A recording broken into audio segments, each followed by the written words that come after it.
اعوذ باللہ من الشیطان الرجیم، بسم اللہ الرحمن الرحیم۔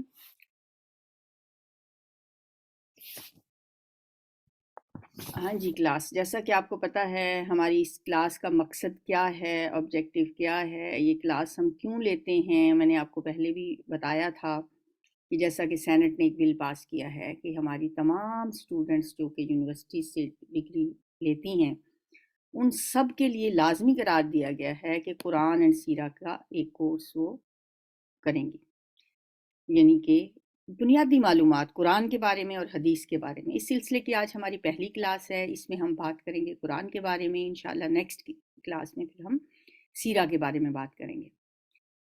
قرآن اینڈ سیرہ دونوں لازم و ملزوم ہیں، جیسے کہ ابھی ایک آیت میں نے آپ کو بتائی تھی کہ جو لوگ اللہ اور اس کے رسول کی اطاعت کرتے ہیں یہ وہ لوگ ہیں کہ جن پہ اللہ تعالیٰ نے انعام کیا ہے، نبیوں میں سے، صدیقین میں سے، شہداء میں سے اور صالحین میں سے۔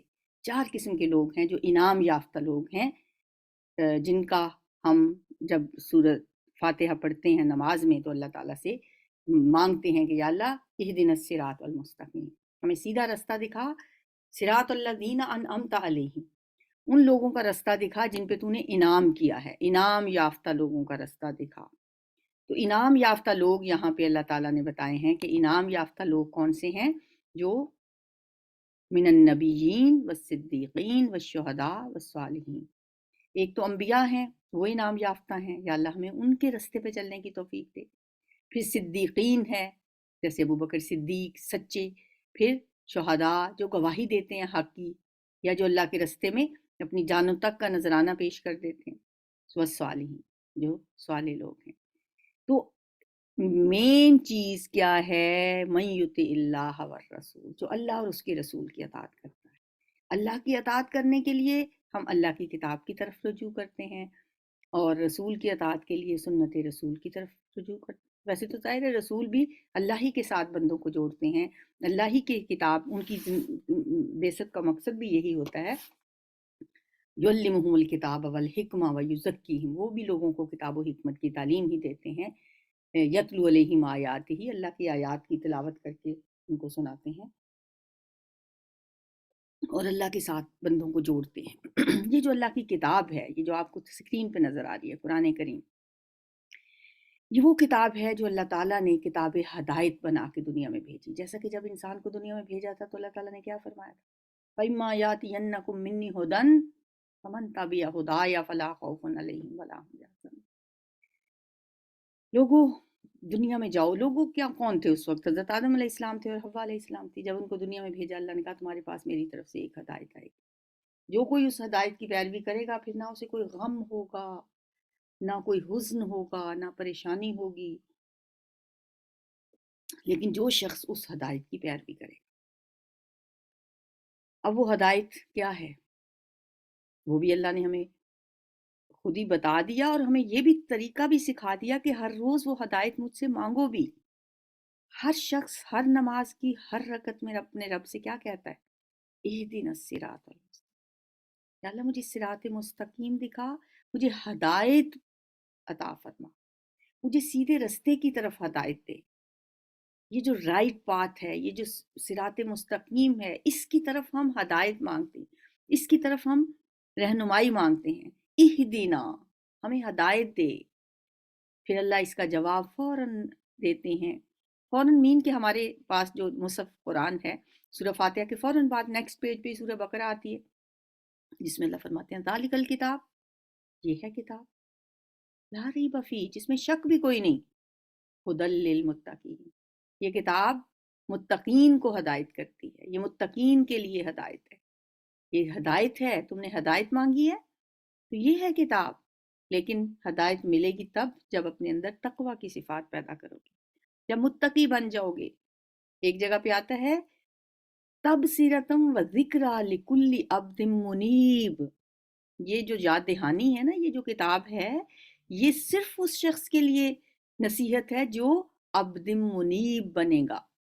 منیب بندہ، نام بھی رکھتے ہیں نا لوگ منیب، مطلب اس کا ہوتا ہے جو اللہ کی طرف رجوع کرنے والا ہو، اللہ کی طرف رخ پھیرنے والا ہو۔ جب ہم منیب کی صفت اپنے اندر پیدا کریں گے تو یہ کتاب ہمارے لیے ہدایت بنے گی. یعنی بات ہم نے کہاں سے شروع کی؟ اللہ نے بندے کو بھیجا، کہا تمہارے پاس میری طرف سے ایک ہدایت آئے گی، تم نے اس کو فالو کرنا ہے. پھر بندے نے آ کے اللہ سے کہا اہدنا الصراط المستقیم، یا اللہ وہ ہدایت مجھے دے دے. اللہ نے کہا ذالک الکتاب، یہ لو کتاب، یہی ہے ہدایت. لیکن یہ ملے گی کب؟ جب متقی بنو گے، اپنے اندر تقوی کی صفات پیدا کرو. ورنہ آپ سب دیکھیں کہ ہر کون سا گھر ہے جس میں قرآن پاک نہ ہو؟ ہر گھر میں قرآن پاک موجود ہے. بعض گھروں میں تو ہم اس کو ایسے ریپ کر کے خوبصورت غلافوں میں لپیٹ کے اتنا اونچا رکھ دیتے ہیں کہ کسی کا ہاتھ بھی نہ پہنچے وہاں کا، اور وہ گرد جھاڑتے ہیں تب جب کبھی ضرورت پڑتی. کبھی بیٹی کو رخصت کرنا ہو تو ہم اس کو سر کے اوپر رکھ دیتے ہیں کہ ہم نے قرآن کی چھاؤں میں رخصت کیا. کوئی فوت ہو جائے تو نکلتا ہے تاکہ ہم ان کے لیے آخرت کا سفر آسان بنائے، یا کبھی کوئی مقدمہ آ جائے قرآن اٹھانا پڑ جائے، یا کبھی کوئی ضرورت پیش آ جائے، یا رمضان میں نکل آتا. تو کیوں؟ جب اللہ نے کہا ہے کہ یہ ہدایت ہے تو یہ ہدایت ہر ایک کو ملتی کیوں نہیں؟ یہ بھی اللہ نے فرمایا ساتھ کہ ملے گی تب جب اپنے اندر تقوی کی صفت پیدا کرو، جب اللہ سے ڈرنے والے بنو گے، جب منیب بنو گے. لیابد منیب، یہ ہر منیب بندے کے لیے ہے، رجوع کرنے والے بندے کے لیے ہے. تو اس لیے ہمیں اللہ کی طرف خود ایک سٹیپ اٹھانا ہے، پھر یہ قرآن ہمارے دلوں میں گھر کرے گا، پھر یہ ہمارے دلوں میں جگہ پکڑے گا اگر ہم خود ایک سٹیپ لیں. ورنہ یہ خود سے یہ علم ایسا نہیں ہے کہ ہر ایرے غیرے کے لیے اللہ تعالیٰ اس کے رستے کھول دے. دنیا کا علم تو ہر شخص حاصل کر سکتا ہے جو چاہے. جس پیسے ہوں تو آپ ڈاکٹر بھی بن سکتے ہیں. نہیں داخلہ ملا، آپ کسی پرائیویٹ یونیورسٹی میں داخلہ لے لیں، بس آپ کے پاس پیسہ کھلا ہونا چاہیے. لیکن یہ علم جو ہے یہ نہ پیسے سے آتا ہے، نہ کسی ماں باپ کی خواہش سے آتا ہے. جب تک اس بندے کے دل میں اپنے خواہش پیدا نہیں ہوتی، وہ اس کی قدر کرنے والا نہیں بنتا، وہ خود ایک سٹیپ لے کے آگے نہیں آتا، اس وقت تک اس کا علم ہمارے دلوں میں گھر نہیں کرتا. ورنہ لفظ تو ہم سیکھ سکتے ہیں. ہو سکتا ہے ایک شخص کو قرآن کا ترجمہ بہت اچھی طرح آتا ہو، قرآن کے رولز ریگولیشنز، تجوید، ترتیل، تلاوت، ہر چیز آتی ہو، لیکن وہ ہدایت نہیں بن سکتا اس کے لیے جب تک وہ خود طلب نہ کرے، وہ خود جب تک عبد منیب نہ بنے. تو یہ بات تو طے ہو گئی کہ یہ ہدایت ہمیں تب ملے گی اگر ہم اسے حاصل کرنا چاہیں گے. تو اللہ سے دعا ہے کہ وہ ہمیں توفیق عطا فرمائے کہ ہم اس کی طلب کریں، ہم شوق سے، لگن سے، محبت سے اس کچھ سیکھنے والا بنیں. یہ اللہ نے ایک موقع دیا ہے، اس سے بھرپور فائدہ اٹھائیں. چلیں اب ہم دیکھتے ہیں کہ یہ قرآن ہم سے تقاضا کیا کرتا ہے، اس کے ہم پہ کون کون سے حقوق ہیں جو ہمیں ادا کرنے ہیں. ہر مسلمان پر قرآن کے 5 حقوق ہیں جو ہر مسلمان پہ عائد ہوتے ہیں. نمبر 1 کہ وہ کیا کرے، اس کو مانے. سب سے پہلی بات جو ہے وہ ہے ماننا. جب تک ہم اسے دل سے مانیں گے نہیں، اور وہ ماننا بھی ایسا نہیں ہے کہ بس جیسے ہم کیا کرتے ہیں جو جس وقت عقائد پڑھتے ہیں بچپن میں ہی، 5 عقائد ہیں، ہم بس آمنت باللہ و ملائکتہ و کتبہ و رسلی، یہ تو ہم منہ سے کہہ دیا اور بس ٹھیک ہے مان لیا. ایسا ماننا نہیں، دل سے ماننا. تعظیم اور ایمان دونوں چیزیں ساتھ ساتھ ہیں. جب انسان کا عقیدہ پختہ ہو جاتا ہے نا، تو پھر اس کے اندر تعظیم بھی خود بخود آ جاتی ہے. خود بخود وہ اس کو ماننے والا جب ہوتا ہے، جب زبان سے اقرار کرے انسان، اقرار باللسان و تصدیق بالقلب، یہ دونوں کام جب یہ ہو جائیں گے، یہ ایمان بھی لے آئے گا زبان سے بھی اور دل سے بھی، پھر خود بخود اس پر راہیں کھلتی چلی جاتی ہیں اس بات کی کہ وہ اس کی تعظیم کرے، احترام کرے. اس کے احترام میں پھر اضافہ ہوتا چلا جاتا ہے. وہ ایمان و تعظیم جو ہیں دونوں لازم و ملزوم ہیں. اس کے بعد جو دوسرا حق ہے وہ ہے تلاوت و ترتیل کا، کہ اس کی تلاوت کی جائے، اسے پڑھا جائے. اسے جیسا کہ نبی صلی اللہ علیہ وآلہ وسلم کے جو بعثت کے مقاصد بتائے گئے ہیں ان میں بھی ہے یتلو علیہم آیاتی، انہیں اس قرآن کی آیات پڑھ کے سناتا ہے. اب ہم چونکہ آج کے لیسن میں ہم سب پہ تو بات نہیں کر سکتے نا، اس لیے میں مختصراً یہ بتا دوں پہلے کہ یہ حقوق ہیں کون سے، پھر ہم جس پہ بات کرنی ہے اس پہ آتے ہیں۔ ایمان و تعظیم کے بعد پھر اس کی تلاوت کرنا، پھر اس میں تذکر و تدبر کرنا، غور و فکر کرنا، اسے سمجھنا۔ سمجھنے کے بغیر تو تدبر نہیں ہو سکتا نا۔ قرآن تدبرون، تفکرون، یاقلون، تذکرون، مختلف الفاظ بیان کرتا ہے اس سمجھنے کے لیے۔ پھر تیسرے چوتھے نمبر پہ ہے پھر اس کے حکم کو نافذ کرنا، اس پہ عمل کرنا، اس کو قائم کرنا، اس کی اقامت۔ مان بھی لیا، تلاوت بھی کر لی، پڑھ بھی لیا، غور و فکر بھی کر لیا سمجھ کے، لیکن جب تک عمل نہیں کیا تو ان تینوں چیزوں کا کوئی فائدہ نہیں۔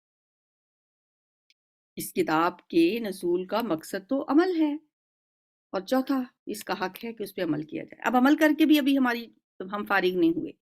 پانچواں اور آخری جو فریضہ ہے جو قرآن کے حقوق میں شامل ہے، وہ ہے اسے دوسروں تک پہنچانا۔ نبی صلی اللہ علیہ وسلم نے فرمایا تھا اپنے آخری حج کے موقع پر، بلغوا انی ولو آیا، ایک آیت بھی اگر تم تک پہنچتی ہے تو اسے آگے پہنچا دو۔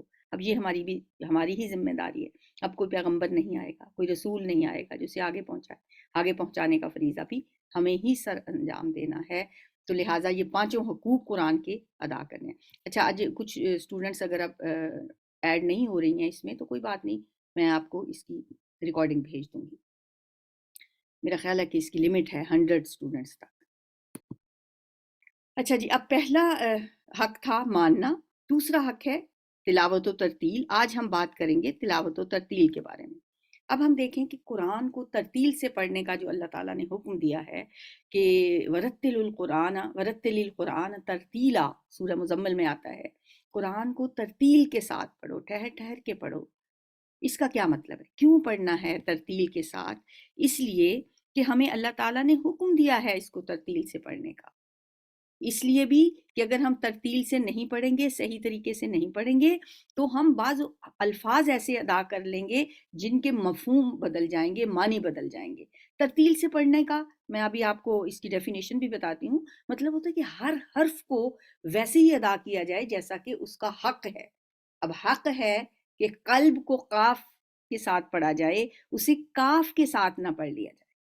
اگر ہم قاف کو کاف پڑھ لیں گے تو بہت سے حروف ایسے ہیں جن کو پڑھنے سے مطلب بدل جائے گا۔ ایک تو میں نے ایگزامپل دیا یہاں پہ، قلب ہوتا ہے دل، قلب قاف کے ساتھ۔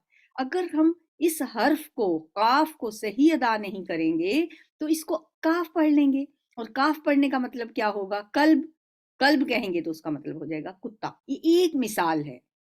اس ایک مثال سے آپ اندازہ لگا سکتے ہیں کہ قرآن کے الفاظ میں ذرا سی تبدیلی سے معنی میں کتنا بڑا فرق آ جاتا ہے۔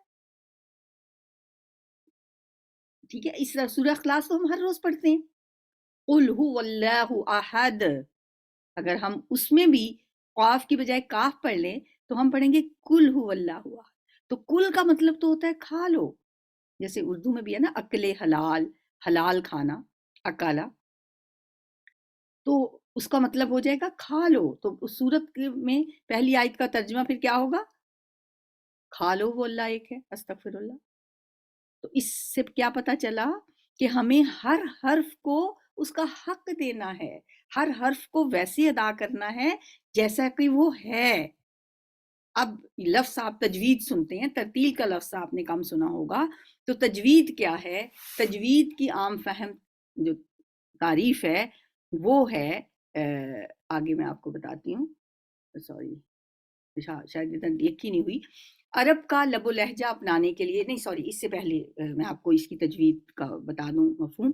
تجوید حضرت علی رضی اللہ تعالیٰ عنہ فرماتے ہیں کہ جیسے قرآن کی آیت ہے نا ورتل القرآن ترتیلا، قرآن کو ترتیل کے ساتھ پڑھو، تو ترتیل تجوید ہی ہے۔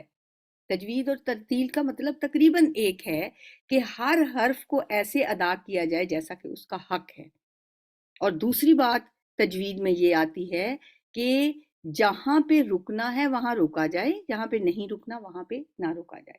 حضرت علی رضی اللہ تعالیٰ عنہ فرماتے ہیں کہ حروف کو ان کی ادائیگی صحیح طریقے سے کرنا، اور وقف کا خیال رکھنا کہ کہاں پہ رکنا ہے کہاں پہ نہیں رکنا۔ نبی صلی اللہ علیہ وآلہ وسلم نے فرمایا زینوا القرآن باصواتکم، اپنی آوازوں کے ساتھ قرآن کو مزین کرو۔ ایک مرتبہ آپ نے فرمایا قرآن ایسے پڑھو جیسے کہ عرب پڑھتے ہیں، یعنی قرآن کو پڑھو، اقرأ القرآن بلہون العرب، عربوں کے لہن کے مطابق، عربوں کے لہجے کے مطابق، کیونکہ قرآن عربی میں نازل ہوا ہے، اس لیے اس کو عربی انداز میں ہی، عربوں کے لہجے میں ہی اگر ہم پڑھیں گے تو قرآن کا حق ادا ہوگا۔ اگر ہم اپنے اپنے مجہول طریقے سے قرآن پڑھتے رہیں گے، کیونکہ قرآن جب نازل ہوا اس وقت تو عرب میں ہی نازل ہوا اور عرب ہی لوگ تھے جو اس کو پڑھتے تھے، تو اس میں کوئی مسئلہ پیدا نہیں۔ تو جیسے جیسے اسلام پھیلا، باہر کے لوگ جو تھے وہ جب قرآن پڑھتے تھے تو وہ اپنے اپنے علاقے کے اپنے ایکسنٹ میں قرآن پڑھتے تھے۔ آپ کو پتہ ہے کہ حضرت عثمان رضی اللہ تعالیٰ عنہ کے دور میں ایک دفعہ آرمینیا کے محاذ پہ آذربائیجان میں حضرت حذیفہ بن یمان مصروف جہاد تھے، تو انہوں نے دیکھا کہ ان کی فوج میں لوگ ایک دوسرے پہ سے جھگڑا کرتے ہیں، ہر ایک کہتا ہے کہ میرا قرآن پڑھنا ٹھیک ہے، تمہارا غلط ہے، تم صحیح نہیں پڑھتے، میں ٹھیک پڑھتا ہوں۔ تو اسی میں ان کے اندر اختلافات بہت سے پیدا ہو گئے، تو انہوں نے جا کے حج کے موقع پہ حضرت عثمان امیر المومنین سے کہا کہ میں امت میں ایک بہت بڑا فتنہ دیکھ رہا ہوں، آپ امت کو ایک لہن پہ، ایک قرات پہ متفق کر دیں۔ تو پھر حضرت عثمان نے قریشی لہجے میں قرآن کاپیز بنائی اور ہر صوبے میں ایک ایک کاپی بھیج دی اور کہا کہ اسی لہجے میں، قریش کے لہجے میں قرآن پڑھا جائے۔ تو اب تو خیر قرآن کی 7 قراتیں ابھی تک منظر عام پہ آ چکی ہیں، لیکن جو پوری دنیا میں جس پہ قرآن پڑھا جاتا ہے وہ ایک ہی ہے، وہ قریشی لہجہ ہی ہے۔ تو قرآن کو اپنی آوازوں کے ساتھ مزین کرنا، قرآن کو خوشحالی سے پڑھنا، خوش الحانی سے پڑھنا، یہ نبی صلی اللہ علیہ وآلہ وسلم کی فرمان کے مطابق ہی ہے، کیونکہ نبی صلی اللہ علیہ وسلم نے فرمایا کہ اللہ تعالیٰ کسی چیز پر اس طرح کان نہیں لگاتا جس طرح نبی کی آواز پر لگاتا ہے، جبکہ وہ قرآن کو خوش الحانی کے ساتھ بلند آواز سے پڑھ رہے ہوتے ہیں۔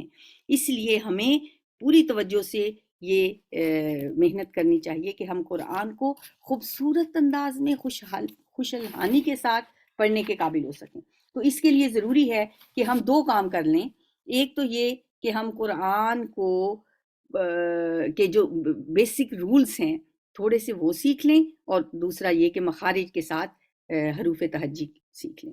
فی الحال ابھی جو اس کے کچھ رولز ہیں ہم ان کی طرف آتے ہیں، پھر انشاءاللہ ہم مخارج کی طرف بھی آئیں گے۔ تو جو رولز ہیں ان رولز میں سے میں نے جو آج کے لیے ایک رول آپ کے لیے منتخب کیا ہے جس کو ہم سیکھیں گے، وہ ہے زیر زبر، پیش اور حروف مدہ کی معروف طریقے پر ادائیگی۔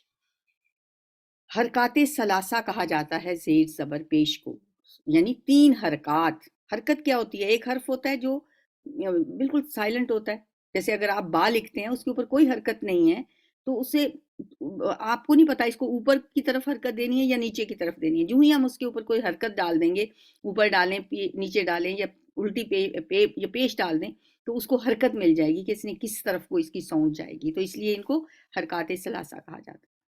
زبر زیر پیش کا جو قاعدہ ہے اس میں اس تختی میں آپ کو زبر اور زیر 2 نظر آ رہے ہیں۔ دیکھیں جو ہمارے حروف ہیں عربی کے وہ 28 یا 29 حروف ہیں، ان حروف میں سے ہر حرف کے اوپر اگر ہم یہ والی ایک لائن لگا دیں گے، ایک ٹیڑھی سی لکیر لگائیں گے، اس کو اگر اوپر لگائیں گے تو وہ زبر کہلائے گی، اگر نیچے لگائیں گے تو وہ زیر کہلائے گی۔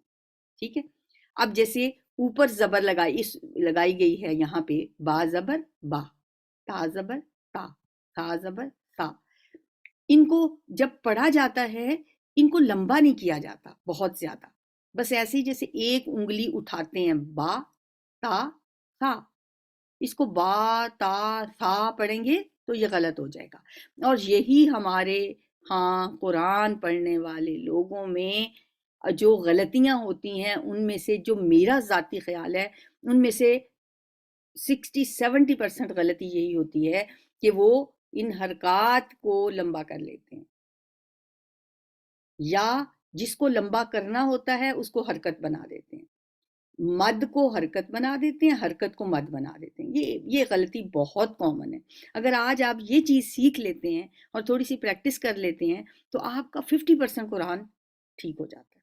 اب اس بات کو غور سے سنیے گا، بہت دھیان سے، کہ ہم نے اس حرکت کو کتنا لمبا کرنا ہے، با تا سا، اس سے زیادہ لمبا نہیں کرنا، ٹھیک ہے؟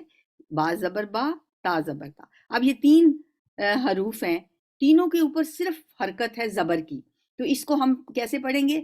آبادا. یہاں پہ دیکھیں الگ الگ، آ با دا ملا کے لکھا ہوا ہے آبادا. اگر ہم اس کو آبادا پڑھ لیں گے تو یہ غلط ہو جائے گا، یا آبادا پڑھ لیں گے تو بھی غلط ہو جائے گا، یا آبادا پڑھ لیں گے تو بھی غلط ہو جائے گا. آپ اپنا اپنا جائزہ لیں، کہیں پڑھتے ہوئے آپ یہ غلطی تو نہیں کرتے کہ آپ آبادا کو آبادا پڑھ لیں، پھر یہ حرکت کی بجائے آپ نے اس کو دال کو مد بنا دیا.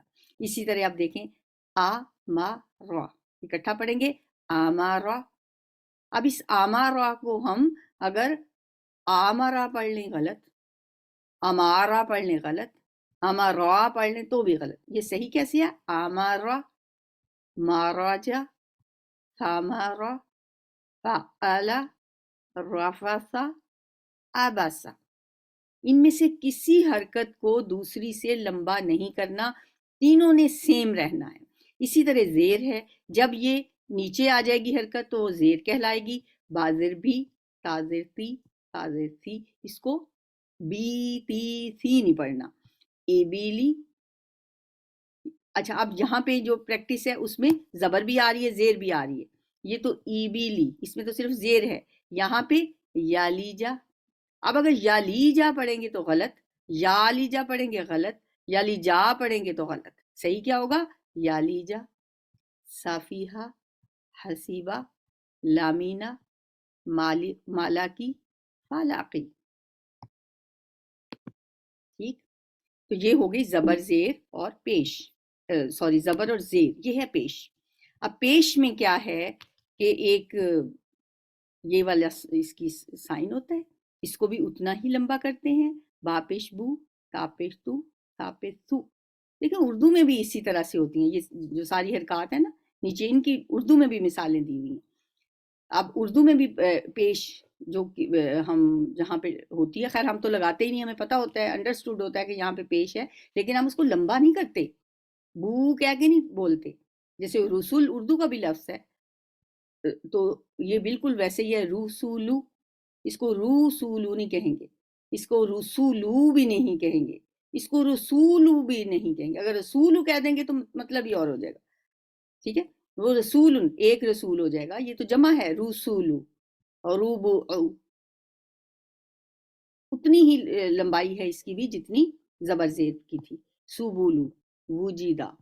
اب اس میں تینوں حرکات آ گئی، وجیدہ، لوئینا، فوئیلا، جوئیلا. ٹھیک ہے، اردو میں بھی آپ دیکھیں ذرا، امانت، صداقت، وہ تو انڈرسٹوڈ ہے، ہماری زبان ہے، ہم کبھی بھی نہیں کہیں گے زارا. زارا یہ کب پکڑانا، ہم یہی کہیں گے ذرا یہ کب پکڑانا. امانت کو ہم کبھی بھی نہیں کہیں گے آمنت، تو وہ تو لفظ ہی کچھ اور بن جائے گا. صداقت کو ہم کبھی نہیں سواد کے اوپر ہم اس کو لمبا کریں گے، صادق بن جائے گا یہ ورنہ. اسی طرح زیر شکست کو ہم شکست نہیں کہیں گے، دیانت کو ہم نہیں شیکست نہیں کہیں گے، دیانت نہیں کہیں گے، تیلاوت نہیں کہیں گے. اردو میں سرور ہے تو سرور ہی کہیں گے، سرورو نہیں کہیں گے. ثبوتن کو ہم اگر کچھ بھی واو چھوڑ دیں گے یا پیش کو ہم لمبا کر دیں گے، سوبوت بن جائے گا، جونوب بن جائے گا. جیسے ہماری زبان ہے ویسے ہی ملتی جلتی عربی زبان ہے، ہمیں اس کو ایسے ہی فالو کرنا چاہیے. اچھا اب یہ تین حرکات ہیں جن کو ہم لمبا کریں گے. جیسے الف خالی ہو تو اس سے پہلے والے حرف کے اوپر اگر زبر آ جائے تو اسے الف مدہ کہیں گے. اب ہم اس کو لمبا کریں گے. ٹھیک ہے، ایک حرکت ہوتی ہے، ایک حرکت کے ساتھ، جیسے یہ با حرکت ہے نا، یہ با ہے، اس کے اوپر حرکت ہے، زبر ہے. جب ہم اس کے ساتھ الف لگا لیں گے تو یہ حرکت کی بجائے مد بن جائے گی. اب اس کو لمبا کریں گے، یعنی حرکت جو ہے با زبر با، اس کی لمبائی اتنی ہے، لیکن جب اس کے ساتھ الف لگ جائے گا تو اس کی لمبائی ڈبل ہو جائے گی. پھر ہم کہیں گے اس کو ہم دو حرکت کے برابر لمبا کریں گے، پھر کہیں گے با زبر با، با زبر با، با زبر الف با.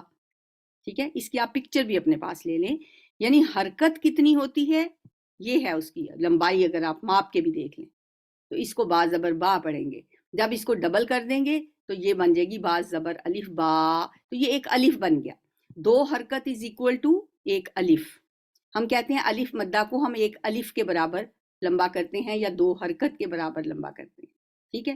اب اس کو پڑھیں گے کیسے؟ با تا سا جا ہا خا دا را را زا. یہ اتنا ان کو لمبا کیا جائے گا. اس کی آپ پوری پریکٹس کریں گی تو انشاءاللہ آپ کو سمجھ آ جائے گی. اسی طرح جیسے الف مدہ تھا ویسے ہی واو مدہ ہے. واو مدہ کی ڈیفینیشن کیا ہے؟ جزم والے واو سے پہلے اگر پیش ہو تو اسے واو مدہ کہتے ہیں. واو مدہ کہتے ہیں کب؟ جب اس با کے ساتھ آگے واو لگ جائے اور اس پہ جزم ہو. پیچھے چاہے با ہے یا تا ہے یا تا ہے، اصل چیز کیا ہے کہ واو کے اوپر جزم ہوگی، اس سے پیچھے جو بھی حرف ہوگا اس کے اوپر پیش ہوگی تو وہ واو مدہ کہلائے گا. جیسے یہاں آپ دیکھ لیں، یہ تو سمپل حرکت تھی با پیش بو. اس کی لمبائی اگر فرض کیا یہ ہے، ویسے تو نہیں ہے کہ لمبائی ان کی حرکات سے ہی ناپی جاتی ہے. یہاں آپ کو دکھا دیا گیا تھوڑا سا کہ یہ ہے با پیش بو. اب اس کو جب ڈبل کر لیں گے تو یہ بن جائے گا با واو پیش بو، پھر وہ یہاں تک ہو جائے گا. ٹھیک ہے. پھر اس کی لمبائی کتنی ہو جائے گی؟ ایک الف کے برابر. یہ ایک الف کے برابر لمبائی ہے، یہ ایک حرکت کے برابر لمبائی ہے. جب کہا جاتا ہے اس کو ایک حرکت کے برابر لمبا کرنا ہے تو یہ اتنا لمبا ہوتا ہے. جب کہا جاتا ہے ایک الف یا 2 حرکت کے برابر لمبا کرنا ہے تو پھر اتنا لمبا ہوتا ہے. پھر اسے کہتے ہیں بو تو سو جو ہو خو دو. اس طرح دو مطلب اس کو لمبا کرنا ہے. اس کو صرف ایک حرکت نہیں رہنے دینا، اس کو ایک کیا بنا دینا ہے؟ مد بنا دینا ہے. یہ ایک حرکت ہے، یہ ایک مد ہے. با پیش بو با واو پیش بو. آگے تیسری مد، وہ کہلاتی ہے یائے مدہ. سیم وہی ہے، جب یا کے اوپر جزم ہو، اس سے پہلے والے حرکت کے حرف کے نیچے زیر ہو تو اسے یائے مدہ کہتے ہیں. یائے مدہ یہ حرکت ہے، یہ مد ہے. با زیر بی با یا زیر بی. اب اس کو 2 حرکت کے برابر لمبا کر دیا یا ایک الف کے برابر لمبا کر دیا. با زیر بی ایک حرکت ہے، ایک حرکت کی لمبائی اتنی ہے با زیر بی. لیکن جب اس کے ساتھ یا لگ گیا پھر یہ با یا زیر بی، پھر اس کو 2 حرکت یا ایک الف کے برابر لمبا کریں گے. جیسے بی تی سی جی ہی. اس طرح اب ایک دفعہ پھر ان کو پریکٹس کر لیتے ہیں. یہ وہی چیزیں ہیں جیسے الف مدہ با تا سا با تا سا. اردو میں بھی ایسے ہوتا ہے پانی. ہم پانی کہتے ہیں، پانی تو نہیں کہتے پانی پانی. ہم پا کو بھی لمبا کرتے ہیں، نی کو ہم کہتے ہیں پانی دے دیں پانی دے دیں. پینا، اب پی میں یائے مدہ ہے، نا میں الف مدہ ہے. یہ اردو میں بھی یہ استعمال ہوتے ہیں، لیکن اردو میں ہم ان کو نہ یاد کرتے ہیں نہ لکھتے ہیں. انڈرسٹوڈ ہے، ہمیں پتہ ہی ہے. اب یہاں پہ ہم غلطیاں کرتے ہیں. یہ دیکھیں قا کے ساتھ الف مدہ ہے، لام کے ساتھ نہیں ہے. اسے ہم نے پڑھنا چاہیے قالا. ہم اس کو پڑھ جاتے ہیں قالا، وہ غلطی ہو جاتی ہے. قالا کہیں گے تو غلطی ہو جائے گی. اگر اس کو اس طرح پڑھ لیں گے اس کا ترجمہ ہی اور ہوگا. اس کا ترجمہ ہے ان دونوں نے کہا، اس کا مطلب ہے اس ایک نے کہا. ہمیں ان دونوں میں ڈفرنس رکھنا ہے. ہمیں یہ جو مد ہے الف والی اگر ہے تو اسے پڑھنا ہے، اگر نہیں ہے تو نہیں پڑھنا. یہ ہے قالا، یہ ہے قالا. یہ ہے ارادہ، یہ ہے ارادہ. ٹھیک ہے. ارادہ الف پہ بھی ایک حرکت، اس کے اوپر ایک مد ہے، اس کو لمبا کرنا ہے. اس پہ حرکت ہے. ارادہ اس کے ساتھ دوبارہ بھی مد آ گئی، پھر اسے پڑھیں گے ارادہ. ٹھیک ہے. یائے مدہ میں غریب قریب. اب ری اور یہ دونوں جگہ ری جو ہے یہ مد ہے. اب آگے اگر پیش ہے جو بھی ہوگا اس کو ویسے ہی پڑھیں گے. بی تی سی. جیسے صراطی عبادی، یہ ہے عبادی. ہاں یہاں پہ یہ مد نہیں ہے، یہاں پہ اس کو لمبا نہیں کرنا. یہاں پہ مد نہیں ہے، اس کو لمبا نہیں کرنا. یہاں پہ مد ہے، یائے مدہ اور یائے مدہ، ان کو لمبا کرنا ہے. عبادی اور عبادی. عبادی اردو میں بھی جیسے یہ اردو کی مثالیں ہیں لوٹ سورج، تو یہ واو مدہ ہے. بو تو سو. اب یہ پریکٹس ہے. فتوبو اتوبو. اب یہاں پہ بو تھا، یہاں پہ بو. فتوبو، یہاں پہ اتوبو. افیدو یہاں پہ لمبا کیا، تفیضو یہاں پہ لمبا نہیں کیا. یہ بو ہے، یہ بو ہے. اب یہ ہے کہ جو مدہ اور کھڑی حرکات، یہ ایک ہی اصول یاد رکھیں کہ ہر حرکت چاہے وہ الف مدہ ہے، واو مدہ ہے، یا مدہ ہے، اٹ از ایکول ٹو کھڑی حرکات. مثلا جیسے ہم کہتے ہیں قاف زبر الف قا، اٹ از ایکول ٹو قاف کھڑی زبر قا. دونوں کو لکھنے میں فرق ہے، ان کی ساؤنڈ ایک ہی ہوگی. با زبر با زبر الف با زبر الف با از ایکول ٹو با کھڑی زبر با. ٹھیک ہے. مالکی ایسے بھی لکھ سکتے ہیں، میم کے اوپر کھڑی زبر ڈال دیں، اٹس ایکول ٹو الف مدہ. ما از ایکول ٹو ما. یہ دونوں سیم ہے، پڑھنے میں، لکھنے میں فرق ہے، ویسے سیم ہے. اسی طرح یا مدہ بھی سیم ہے، یا زیر جی اور یا کھڑی زیر جی ایک ہی بات ہے، دونوں میں کوئی فرق نہیں ہے. اسی طرح واو الٹا پیش وو اور واو واو پیش وو سیم ہے. بو بو بو یہ حرکت ہے، یہ کیا ہے؟ مد ہے. یہ الٹا پیش بھی از اکول ٹو مد. ٹھیک ہے. یہ تینوں حرکات جو ہیں ان میں آپ یہ بات ذہن میں رکھیں کہ کھڑی زبر کھڑی زیر کھڑی پیش یہ حرکات کے برابر ہوتی ہیں. تو آج کے لیے، اس وقت کے لیے میرا خیال ہے اتنا ہی. اس کی آپ پریکٹس کریں. سبحانک اللہم و بحمدک نشہد ان لا الہ الا انت نستغفرک و نتوب الیک. اللہ تعالی ہمیں قرآن سمجھنے اور اس پہ عمل کرنے کی توفیق عطا فرمائے. السلام علیکم ورحمۃ اللہ وبرکاتہ.